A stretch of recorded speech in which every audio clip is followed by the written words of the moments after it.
Uma palavra sobre noivado. Depois de haver dito tudo, o servo pediu por uma decisão definida e a aprovação dos pais.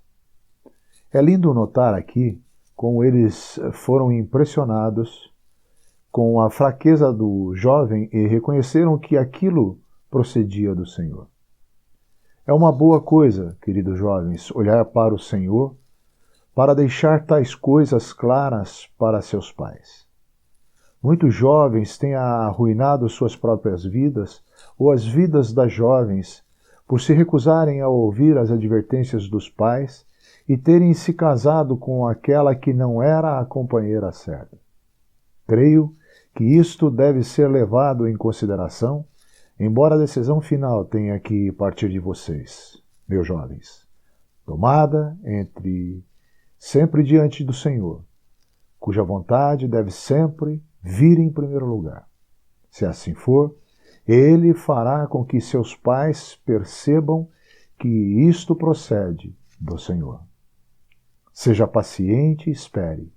Caso eles não vejam claramente a princípio, pois é o Senhor quem dispõe os corações, até mesmo o coração de seus pais, como ele fez aqui em nosso capítulo. Se eles virem que você está procurando realmente agradar ao Senhor, isso irá levá-los a um exercício de consciência às vistas de Deus.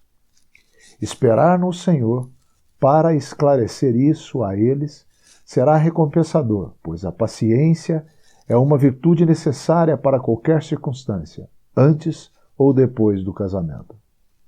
Embora essas linhas se refiram primeiramente àqueles que têm pais cristãos, o princípio aplica-se de uma forma geral para todos.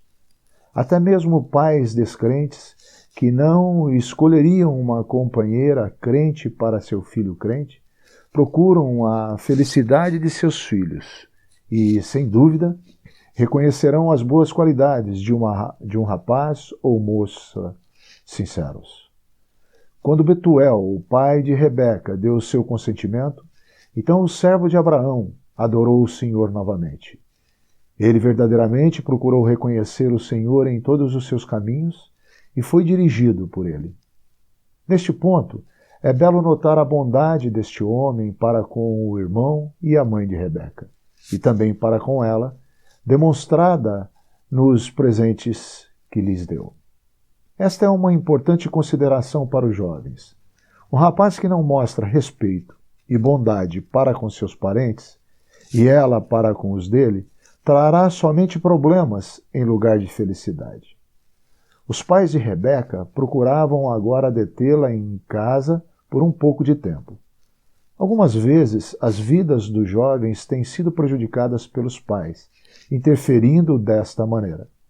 Mesmo vendo que o Senhor está provendo a companhia certa para seus filhos, como era o caso de Rebeca, e que o jovem será capaz de prover um lar, como Isaque o era, não querem separar-se de seu filho ou filha.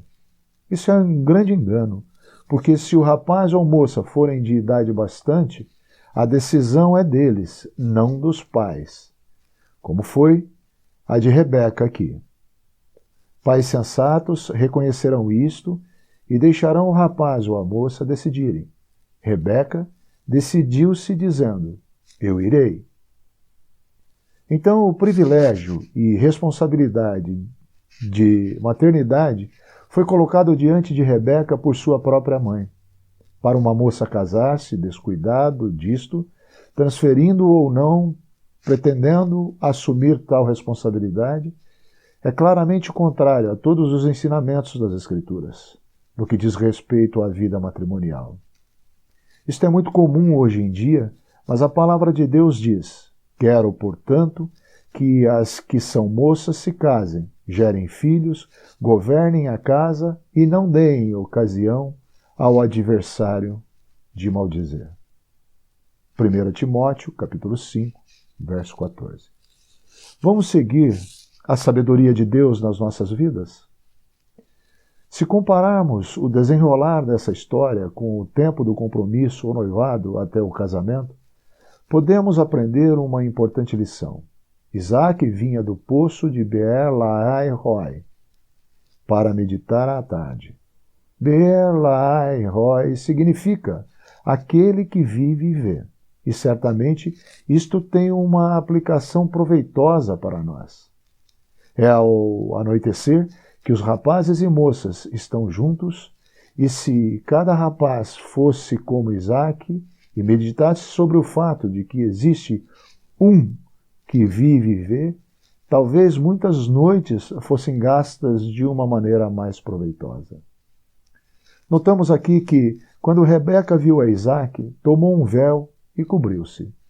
Se nós relacionarmos isso com 1 Coríntios 11, veremos que o cabelo da mulher lhe é dado para a cobertura ou véu, e que é um sinal de sua posição de submissão ao seu marido. Nós também lemos em Efésios capítulo 5, verso 33, que a esposa deve reverenciar o marido. Isto é um assunto importante, e uma moça cristã não deve casar-se com um jovem, mesmo sendo cristão, se não sentir que pode reverenciá-lo. Alguns jovens cristãos não estão caminhando no temor do Senhor. E uma jovem piedosa não seria atraída por nenhum jovem como esse, pois ele compreende que a sua responsabilidade diante de Deus, quando casada, reverenciar seu marido. A primeira vez que Isaac viu Rebeca, ela estava coberta, mostrando assim o sinal de submissão. Que coisa feliz seria se em nossos dias as jovens cristãs testemunhassem mais daquela submissão, pois para as mulheres, de acordo com a palavra de Deus, os cabelos compridos representam submissão.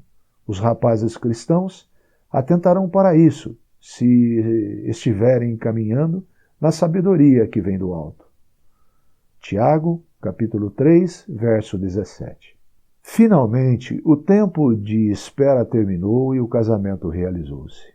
Ó, amados jovens, que o Senhor os guarde em seu temor durante o tempo do noivado. Nesses dias, quando em todo lugar a moral deste mundo está se despedaçando, e quando até mesmo cristãos parecem esquecer as instruções que Deus dá na sua palavra sobre decência e vestimenta adequada, 1 Timóteo capítulo 2, verso 9, Deuteronômio capítulo 22, verso 5. Há necessidade de especial vigilância para que vocês possam gozar a companhia um dos outros ou um do outro de maneira piedosa.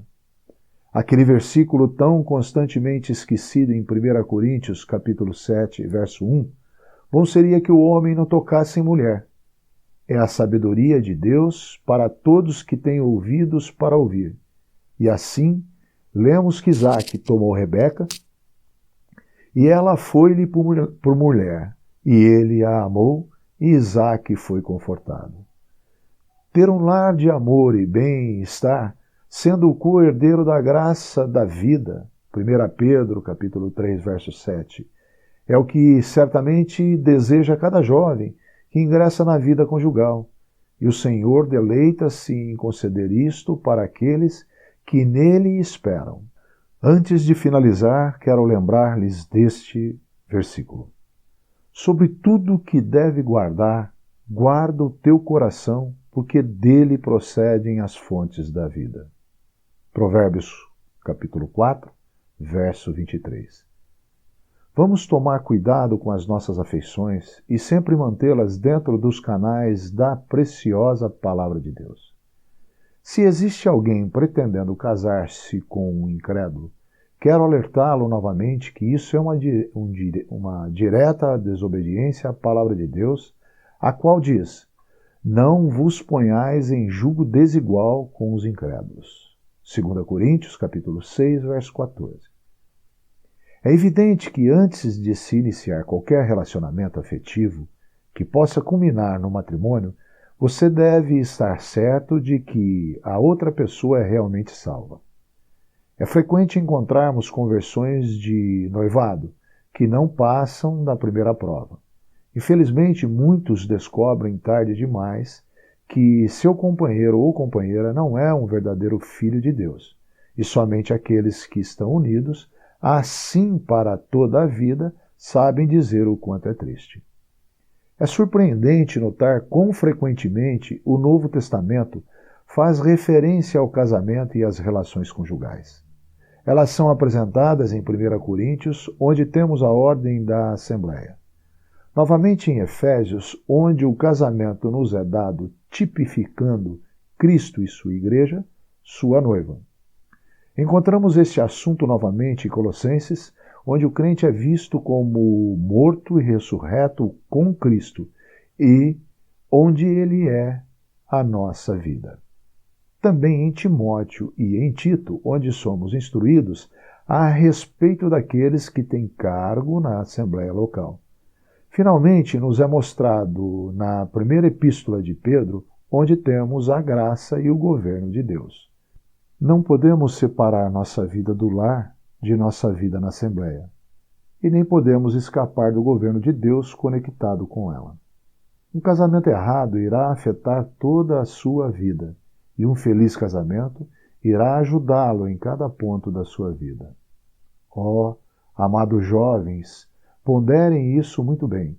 Mesmo assim, Deus é o Deus de toda graça, maior do que todas as nossas falhas e defeitos, apesar dos quais Ele tem prometido nunca deixar-nos ou desamparar-nos. Não podemos escapar de seu governo em nossa vida. Que o Senhor se compraza em usar essas poucas notas para a sua glória de bênção das queridas ovelhas do rebanho de Deus, nesta grande e solene decisão. Com quem me casarei? Aqueles que seguem a sabedoria da preciosa palavra de Deus, em comunhão e dependência dele, não procederão erradamente, mas aqueles que escolhem seguir sua própria sabedoria e seus próprios caminhos podem somente esperar dores.